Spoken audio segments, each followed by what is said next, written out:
हादसे ज़िंदगी में हुआ करते हैं, लेकिन आपको मिलवाते हैं लाहौर की एक ऐसी बाहिम्मत लड़की से जो दुनिया में आने से पहले ही एक हादसे का शिकार हुई।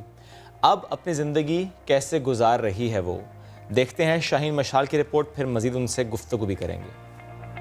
पैदा हुई सब कहने लगे कि ये लोथड़ा कैसे संभालोगी, जब भी मैं इसे कपड़े पहनाऊं कभी बाजू की हड्डी टूट जाए। मैंने इसके कपड़े बदलने बंद कर दिए, कितने कितने दिन कपड़े नहीं बदलती थी इसके। मैं इतनी डरती थी कि खौफ आता था मुझे अपने आप से। 7 साल तक मैंने इसको किसी को नहीं दिखाया। फिर मैंने कहा कि हिम्मत नहीं हारनी। मैंने फिर बड़ा ख्याल रखा इसका, इतना ख्याल रखा कि मैंने अपना ख़त्म कर दिया इसके पीछे, बच्ची के पीछे। फिर मैं दवाई लेती रही इसके लिए, माशाल्लाह इसको देती रही। आज ये आपके सामने है। नवाबजादी हूँ मैं, मेरी खुद की पहचान है, किसी और जैसा बनने का शौक नहीं।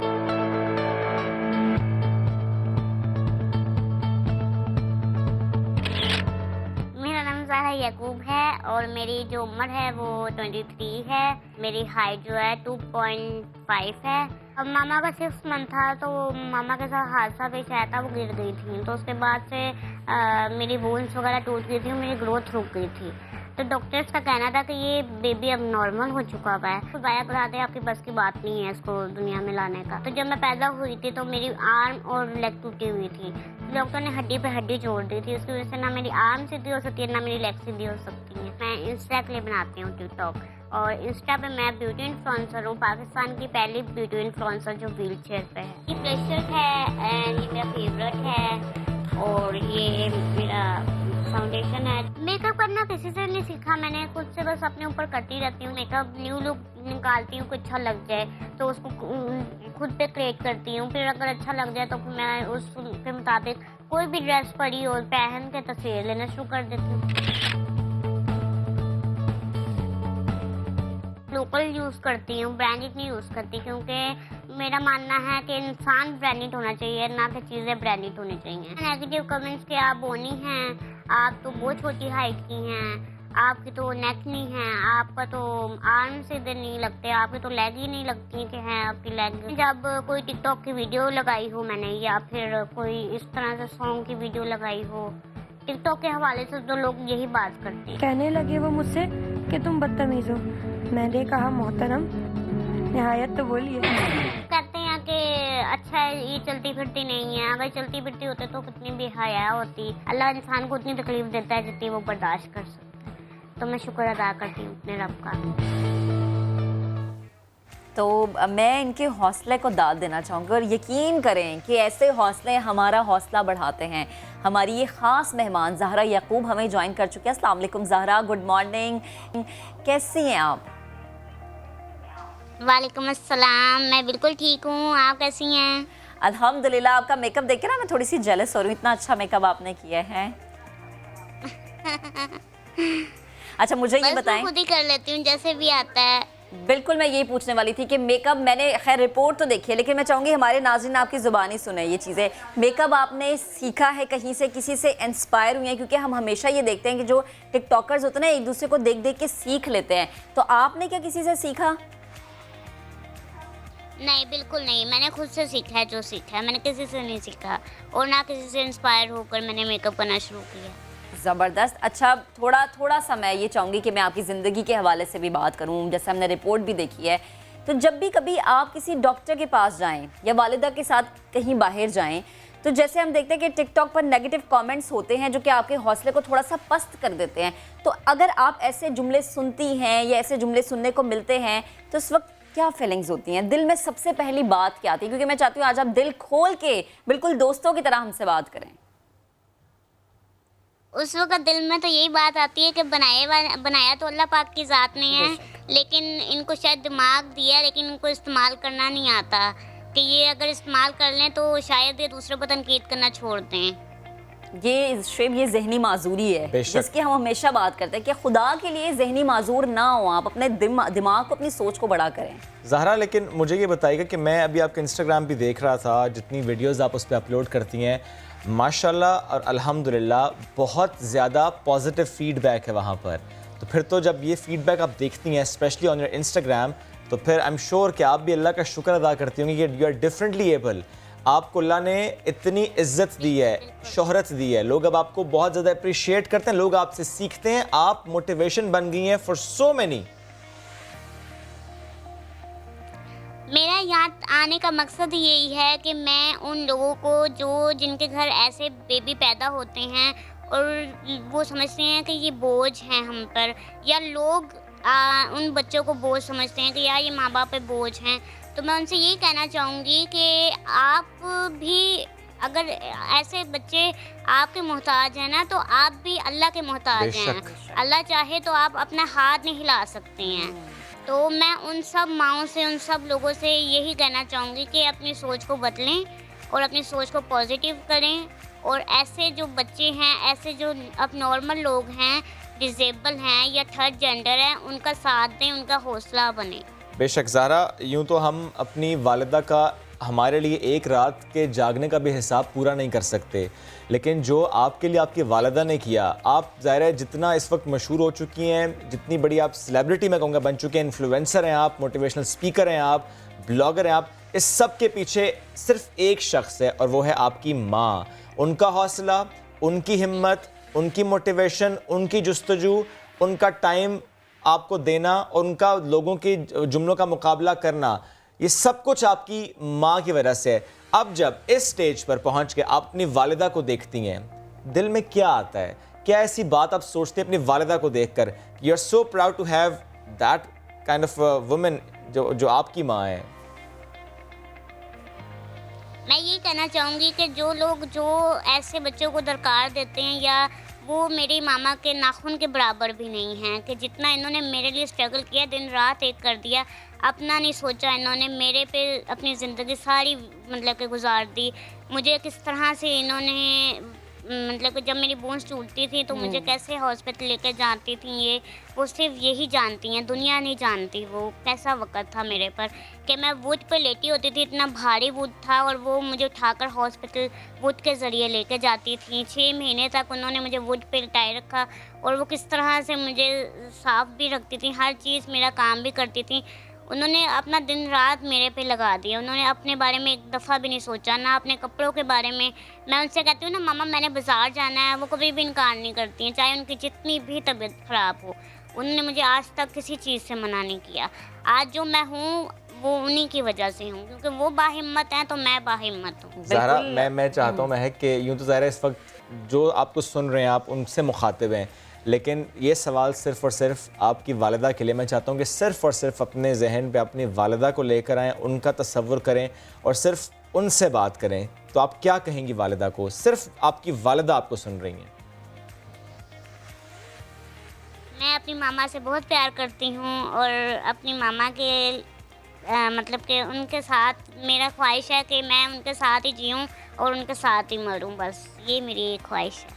और ज़हरा, जब हम कहते हैं मैं ये चाहती हूँ कि जी और मैं ये चाहती हूँ कि मैं हुकूमत से ये अपील करना चाहती हूँ कि हमारी इतनी इस्तात नहीं है। मैं चाहती हूँ कि मुझे और मेरे मामा पापा को उम्रे पे भेजा जा सके, अगर कोई मदद करें तो हमारी। और ये नेकी का एक ऐसा काम है कि यकीनन हुकूमत के अलावा भी अगर कोई मुखय्यर हजरात में से हमें सुन रहा होगा, देख रहा होगा, तो वो यकीनन इस चीज़ के लिए, इस ख्वाहिश को पूरा करने के लिए कभी कोई पीछे नहीं हटता, हमेशा आगे बढ़ते हैं मदद करने के लिए। हमारे पाकिस्तानी भाई इतनी मोहब्बत वाला दिल रखते हैं। ज़हरा, जैसे आप अपनी अम्मा की बात करें, अपनी माँ की बात करें, तो माँ का इसलिए तो कहते हैं कि कोई नेमुल बदल है ही नहीं, कि माँ हर रिश्ते का नेमुल बदल है, ना माँ का है ना बाप का है। अच्छा, थोड़ा सा मैं आपकी ज़िंदगी की तरफ हवाले से भी बात करना चाहूँगी।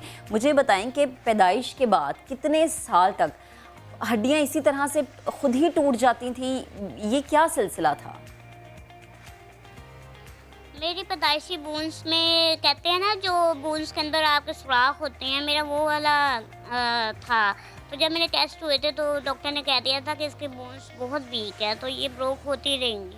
तो 7 साल की उम्र तक, 8 साल की उम्र तक मेरी ब्रोक होती रही जगह जगह से। तो उसके बाद रुक गई थी, लेकिन और बीमारियां शुरू हो गई थी फिर मुझे। फिर लास्ट जो मेरी हड्डी आर्म ब्रोक हुआ था, वो हुआ था 2015 को हुआ था मेरा ना। तो उसके बाद से माशाल्लाह फिर मेरी कभी नहीं हुई है। अल्हम्दुलिल्लाह, अल्लाह करे कभी भी दोबारा आपको कोई आमीन, तकलीफ ना हो। ज़हरा, मुझे ये भी बताइएगा, किस उम्र में थी आप जब आपने सोशल मीडिया की दुनिया में कदम रखा? मैं 1 नवंबर 2020 में मैंने पब्लिक अकाउंट बनाया था। अच्छा। और मेरे सपोर्ट करने वाले बहुत सारे थे, उन्होंने मुझे सपोर्ट किया। कुर्तुलैन थी, महर साथ था, उन्होंने सपोर्ट किया। उनके ज़रिए मैं आज जो हूँ यहाँ तक पहुँची। क्या सोच के आपने सोशल मीडिया ज्वाइन किया? क्या करना चाहती थी उस वक्त? माइंड में क्या था? मैं मोटिवेशनल स्पीकर बनना चाहती थी। मुनीबा मज़ारी मेरी आइडियल थी, तो मैं चाहती थी कि मैं उनकी तरह ना कुछ बन के दिखाऊं और लोगों के सामने आऊं, अपनी बातें लोगों से शेयर करूं, ताकि लोगों को भी मोटिवेशन, मतलब कि लोगों को भी पता चले मेरे बारे में और लोग इस चीज़ को पसंद करें। तो मैं ये बस मेरी ये ख्वाहिश थी। और ये ख्वाहिश अब मैं आपको लगता है कि दुनिया के पूरी सामने हो आ गई है? अभी हाफ हुई है, हाफ इंशाल्लाह हो जाएगी। अच्छा, तो ये इस ख्वाहिश में मज़ीद क्या क्या चीज़ें हम देख सकते हैं? कि मतलब हम आपकी मेकअप की वीडियोस तो बड़ी देखते हैं और माशाल्लाह जितना आप अच्छा बोलती हैं वो हम जैसे लोगों को भी हौसला दे जाता है। तो अभी मज़ीद आगे क्या क्या करने का प्लान बना रखा है? क्योंकि जब भी कोई इंसान इस तरह से सोशल मीडिया पे मशहूर हो जाता है ना, सेलिब्रिटी बन जाता है, तो वो फिर एक पॉइंट पे रुकता नहीं है। वो कहता है अच्छा आगे ये भी करना है, आगे ये भी करना है, इस चीज़ के हवाले से भी बात करनी है, ये वाला काम भी करना है। मेरी ख्वाहिश है कि अगर मुझे पैसे मिलते हैं तो सबसे पहले मैं मस्जिद तामीर करवाऊँ, फिर मैं हॉस्पिटल बनवाऊँ उन सब गरीबों के लिए, डिसेबल्स के लिए और जो बुज़ुर्ग हैं उनके लिए। और थर्ड मेरा ये है कि मैं NGO बनाऊँ जो डिसेबल लोग हैं, ताकि वो कभी भी कमी महसूस ना कर सकें। उनको हर वक्त हिम्मत की और हर वक्त इस चीज़ की सीख दी जाए कि वो किसी से कम नहीं हैं। ज़रा एक शिकवा है आपसे, आप बार बार एक लफ्ज़ इस्तेमाल कर रही हैं डिसेबल, जबकि आप ख़ुद भी कहती हैं कि you not disable, you differently able, और ये हम भी कहते हैं और यही कहना चाहिए। लेकिन जो हकीकत है, सच कड़वा बेशक होता है, लेकिन सच को आप जुटला नहीं सकते हैं। लेकिन हम उस सच को, यानी जो सच है या जो ये सच, मुझे लगता है ये सच हमारे मुआशरे में लोगों ने बना लिया, ये उनकी सोच ने बना लिया है। लेकिन ऐसा ही है ना, ऐसा ही है ना। ही है। हाँ, क्योंकि मैं जितने आज तक ऐसे लोगों से मिली ना, वो मुझे इतने स्पेशल लगते हैं कि अल्लाह ताला का उनके साथ कोई स्पेशल रिश्ता है कि माशाल्लाह वो इतने टैलेंटेड होते हैं। ये लफ्ज़ उन्हीं के लिए बार बार बोला जा रहा है ताकि उनको फील हो और वो ये लफ्ज़ हमें कहना छोड़ दें। लेकिन मुझे लगता है जिनकी ज़्यादा छोटी सोच होती है ना, या जो जहनी माजूर होते हैं, वो कभी भी अपनी हरकतों से बाज नहीं आते। आपको लगता है ऐसा ही है?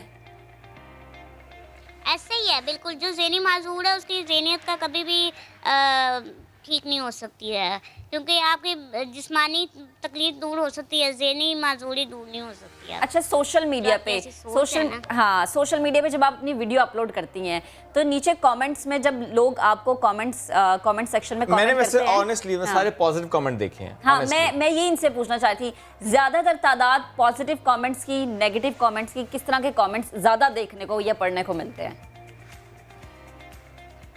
ज़्यादातर तो मुझे बहुत सपोर्ट करने वाले मिलते हैं, एक दो हैं जो नेगेटिव कर भी देते हैं, लेकिन एक दो को भी मैं देखती नहीं ना, मैं ज़्यादा को देखती हूँ। हाँ, तो अगर एक दो कर भी देता है तो शायद वो, मैं ये सोचती हूँ कि शायद वो मेरी बेहतरी के लिए कर रहा है। हाँ, क्योंकि मैंने हमेशा एक चीज़ सीखी है और आपकी जो बात है उससे भी मुझे एक ही चीज़ नज़र आती है कि हमेशा नेगेटिविटी से हमें सीखना चाहिए और लोगों को बताना चाहिए कि उनकी नेगेटिविटी कितनी गलत है। बिल्कुल बिल्कुल। अच्छा, तो मुझे ये बताएं कि आप जिस तरह से कह रही हैं कि मोटिवेशनल स्पीकर, तो हम अक्सर ये देखते हैं कि जो मोटिवेशनल स्पीकर होते हैं वो बड़ा लाइव भी जाते हैं। तो कभी ऐसा हुआ कि आप लाइव गई हो और नीचे लोगों के कमेंट्स आए और लोगों ने कहा कि ज़रा आपने इस टॉपिक पे बात की, हम चाहते हैं आप इस टॉपिक पे भी बात करें, इस टॉपिक पे भी बात करें, ज़रा लोगों ने ज़्यादा मोटिवेट करने की कोशिश की हो? जी, सर्दियों में बनाती थी मैं मोटिवेशनल वीडियो, लेकिन उसके बाद से कुछ प्रॉब्लम हुई तो फिर मैंने बनाना छोड़ दी, तो ज़्यादातर फिर मैं अब नहीं बनाती, लेकिन मैं इंशाल्लाह फिर से बनाना शुरू करूँगी। ओके, ज़रा सिर्फ इंस्टाग्राम फोकस्ड है, नॉट यूट्यूब? नहीं, इंस्टाग्राम पर है, मुझे इंस्टाग्राम पसंद है अपना। अच्छा, मैं चाहती हूँ वो ग्रो हो। और मैं चाहती हूँ कि मैं ज़ारा के साथ एक वीडियो बना के इंस्टाग्राम पे लगा दूँ। You can do that. आप जब भी लाहौर जाएंगे ये जरूर इंशाल्लाह, कीजिएगा। इंशाल्लाह। ज़रा उसके अलावा रूटीन क्या है apart from this makeup blogging? कोई किचन में भी जाना, घूमने फिरने का भी शौक होना, पढ़ने का या लिखने का, क्या क्या शौक है? और मुझे घर में प्रिंसेस की तरह रखा जाता है, मेरे से कोई काम नहीं लिया जाता। क्या मैं बात बैठी है। होती हूँ और काम मामा करती हैं। अच्छा, ये मामा पापा वाली प्रिंसेस जो है ना, आज हमें सच्ची मुच्ची में मिल गई बात करने के लिए। तो घर में और कौन कौन है? बहन भाई हैं? और जी मेरा एक भाई है, वो माशाल्लाह से ठीक है। माशाल्लाह माशाल्लाह। आप भी माशाल्लाह। ठीक हैं, आप बहुत ज्यादा ठीक हैं। और आप इतनी पॉजिटिव हैं कि मतलब इतनी पॉजिटिव एनर्जी, मैं कहती हूँ कि होना एक अल्लाह ताला का तोहफा है, क्योंकि आज के वक्त में अच्छे भले इंसान जिनके हाथ पांव सलामत होते हैं, उनकी नेगेटिविटी नहीं खत्म होती।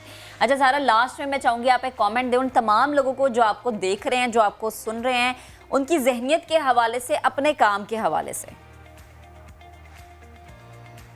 मैं उनको यही कहना चाहूँगी कि आप एक ऐसे माशरे में हैं जहाँ पर आपको अच्छे लोग भी मिलेंगे और बुरे लोग भी मिलेंगे। जो अच्छे लोग हैं ना, वो हमेशा अच्छाई फैलाते हैं, और जो बुरे लोग हैं वो हमेशा बुराई फैलाते हैं। तो जो अच्छे लोग हैं उनको चाहिए कि जो बुरे लोगों का जो है ना रवैया, वो आप उनकी तरह ना बने, और जो बुरे लोग हैं मैं चाहती हूँ कि वो अच्छे लोगों की तरह बने। ज़बरदस्त। और ये सिर्फ तब होता है जब इंसान की सोच या इंसान की जहनियत बदल जाती है। ज़ाहरा, बेहद शुक्रिया, आप हमसे बात करी थी और बड़ा अच्छा लगा आपसे कि हमें, क्योंकि बहुत कुछ सीखने को मिलता है जब हम बहुत ज़्यादा स्पेशल लोगों से उनकी स्पेशल बातें सुनते हैं। आगे बढ़ते हैं,